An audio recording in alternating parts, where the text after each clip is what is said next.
ఓయ్ నిన్నే ఈరోజు విశేషాలు వచ్చేసరికి అందరూ వినాయకుని వీడియోస్ పెడుతున్నారు. నేను కూడా పెట్టాలి కదా, మరి ట్రెండ్ ఫాలో అవ్వాలని చెప్పేసి గాజువాక్లో పని ఉంటే అలా వినాయకుడిని చూసాం అనమాట, బెల్లం వినాయకుడిని. అసలు చాలా బాగుంది. ఎంట్రీ టికెట్ వచ్చేసి 30 రూపీస్ తీసుకున్నారు. బాగా అనిపించింది ఆ సెట్, ఆ వినాయకుడు అంతా మంచిగా అనిపించింది. ఆ తర్వాత బొమ్మలంటే రెల్లి వీధికి స్టార్ట్ అయ్యామన్నమాట లైన్గా. అందులో చాలా థీమ్స్ వినాయకుళ్ళు ఉన్నాయి. డాల్ఫిన్ హౌస్ వినాయకుడు అయితే హైలైట్ అనమాట. ఎంత బాగుందో చూడండి, రూమ్ క్రియేట్ చేశారు.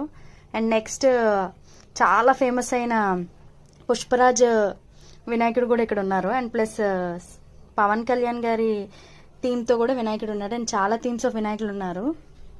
అండ్ ఆల్సో మన ఫేవరెట్ కిక్ బటోస్కి వినాయకుడు అండ్ ఓన్లీ కుండలతోనే చేసిన వినాయకుడు ఒకరు ఉన్నారు. అండ్ శివపార్వతి అవతారం కలిసిన ఒక వినాయకుడు ఉన్నాడు.